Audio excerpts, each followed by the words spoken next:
All right, this video is about sum and difference formulas. The sum and difference formulas are right here. You probably have a formula sheet with a bunch of other formulas, but I just wrote down the ones that are sum formulas, meaning we are adding two angles together for sine, cosine, or tangent, or we're subtracting two, that's the difference formulas. They're all over here.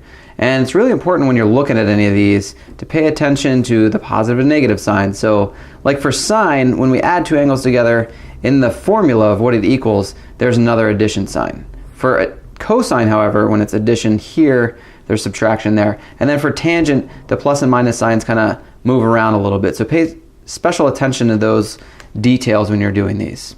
So we're going to dive right in. We're going to do an example of sum and difference formula. And the instruction in this one is to find the exact value of a specific trig function.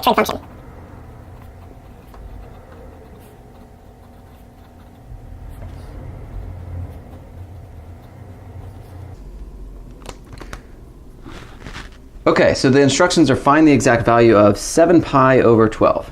Now the reason that this is a difficult problem is because 7 pi over 12 is nowhere on the unit circle. We can't see where that angle is. We could approximate where 7 pi over 12 is, but we don't know exactly where that is. The approximate spot, if we were just to kind of ballpark it, if this was our circle, 6 pi over 12 would be about up here. That's about halfway. 6 over 12 is 1/2, so 6 pi over 12 would be there. 7 pi over 12 would be about that angle right there. So that we're looking for the y coordinate at that spot. Again, not on the unit circle, so we can't do it. What we do need to do is we're going to use those formulas that I showed you earlier. We're going to use those formulas to break apart 7 pi over 12 into two angles A and B that are on the unit circle. And the reason that we're going to do that is because the formula says that sine of an angle A plus the angle B is really just sine A times cosine B plus cosine A times sine B.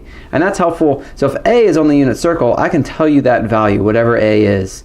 And I can do the sine of that or the cosine of B. So this is what it looks like. I need to look at 7 pi over 12. I need to think of, this is the first hurdle you need to jump over, two angles that add up to 7 pi over 12. So what I kind of do, the mental math that I'm doing in my head is I think of the number 7, and I just think about, okay, what are all the numbers that are going to add up to 7? So I start with the easy one, 6 plus 1, 5 plus 2, 4 plus 3, and then so on and so forth. They kind of repeat after that, right? 2 plus 5, and 1 plus 6. So now what I'm doing, I'm thinking, okay, so this one, if I was going to add together, it would be 6 pi over 12 plus 1 pi over 12. That would equal 7 pi over 12. So in my head, I'm thinking of this 6 as 6 pi over 12, and this one is 1 pi over 12. Well, if I add them together, I would get this. The problem is I want two angles that are actually on the unit circle. So these two won't work because 1 pi over 12 is not on the unit circle. Here I've got 5 pi over 12 plus 2 pi over 12. They would add to give me 7 pi over 12, but 5 pi over 12 is not on the unit circle. 2 pi over 12 actually simplifies, but it doesn't matter as long as we need both of them to be on the unit circle. So this won't work either. 4 pi over 3 actually will, and we'll look at why in a second here. So I'm going to rewrite it. Sine of 7 pi over 12 is really just sine of 4 pi over 12 plus 3 pi over 12. Now the reason I can say that that's true is because 4 pi over 12 plus 3 pi over 12 is this, and now I want to continue on with this. So 4 pi over 12, we need to simplify that. It doesn't immediately look like it's on the unit circle. It actually is. So I have to simplify. 4 divided by 4 is 1, so that makes pi. 12 divided by 4 is 3. So that's actually just pi over 3. And 3 pi over 12, dividing 3 by 3, I get 1, so that's pi. Dividing 12 by 3, I get 4. So in reality, we've got sine of pi over 3 plus pi over 4 is the same thing as this. It's logically equivalent. And what I'm doing now, I'm trying to look at this part of the equation. So I've now broken up 7 pi over 12 into A and B. They're both on the unit circle, right? And then I'm going to apply this formula. So I'm going to do sine of A cosine B plus cosine A times sine of B. So just copying directly from that formula, sine of, and A is just the first one. So sine of A would be sine of pi over 3, and then cosine of B is pi over 4. and then it's plus, according to the recipe there, cosine of A, which is pi over 3, and then sine of B, which is pi over 4. Now at this point in the problem, all I'm doing in this part is just reading off from the unit circle. So I'm going to the y coordinate at pi over 3, and I'm looking at it from a unit circle, and it looks like it's 1/2. So the y value at pi over 3 is 1/2. Sine matches with y. Cosine matches with x. So I'm looking at the x value at pi over 4, and you get square root of 2 over 2. And then I'm going to add that to cosine of pi over 3 is, that would be, actually I think I got that backwards. That's 1/2. This one is square root of 3 over 2. My apologies. Sine of pi over 4 is square root of 2 over 2. The y value at pi over 3 is actually square root of 3 over 2. That was my bad. I was doing it from memory and I almost forgot. Okay, so now I need to continue to simplify. So I've got these fractions are being multiplied. So it's the square root of 3 times the square root of 2, which is the square root of 6. 2 times 2 is 4. Plus 1 times the square root of 2 is the square root of 2. 2 times 2 is 4. And now I've got two fractions added. They have the same exact denominator, so I can just add the numerators. Square root of 6 plus square root of 2 all over 4. And this is an acceptable answer right here. This is my answer. That is the exact value of sine of 7 pi over 12.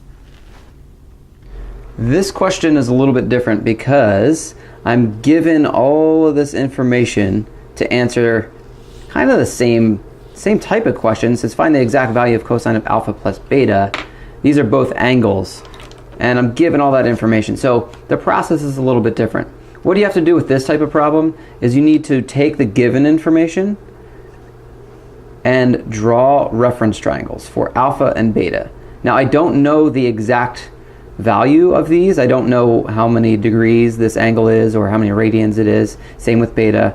I don't really need to know, because what I'm going to use is I'm going to end up using these formulas again to figure out what cosine of alpha plus beta is. All right. So to draw the reference triangle, I need to use all my clues. It's telling me right here that alpha is between pi over 2 and pi. So I'm going to draw that reference triangle, and then this one's telling me exactly where that one is, and I'm going to use these to figure out how to label my sides, and then that third side is going to come from the Pythagorean theorem. So this is what it would look like when you got it. You get these two. Here's the one for alpha, opposite over hypotenuse for sine, right? And then it's between pi over 2 and pi. And then for the -4, I used the Pythagorean theorem to find that, and I also had to label that as -4 because I went to the left 4. That's important to remember. If you use the Pythagorean theorem, you get +4, or you might remember that it's a 3, 4, 5 right triangle, but this has to be -4 because I went to the left. If this is the origin, I went left 4. In this one, we've got sine of beta is -1 over square root of 5, so that's opposite over hypotenuse. Again, the Pythagorean theorem will reveal this one to be 2, and it's positive because it went to the right.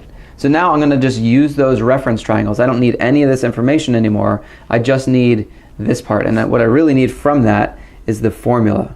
So what's cosine of alpha plus beta? Well, I can just look on my formula sheet for the addition one for cosine, and it looks like it's cosine A, and I should really write this not as A, but as alpha, because that's the angle symbol we're using, and then cosine beta. And the formula says, even though there's a plus sign there, it says subtraction in the formula, so this is going to be sine alpha, and then cosine, no, it's not two signs, all right, sine beta. It's really important to read those formulas correctly. Okay, sorry you couldn't see that. Okay, so I'm going to move down here. What is that going to be equal to? Well, what's cosine of alpha?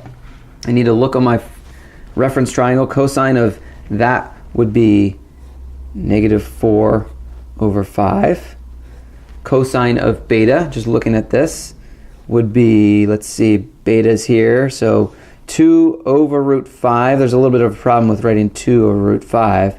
We would really want to write 2 root 5 over 5, so we would rationalize that denominator all at once. Cosine of beta is 2 over root 5, but we rationalize it to get the square root on the top. And then we're subtracting sine of alpha. So going back to this reference triangle, sine of this one would be 3/5.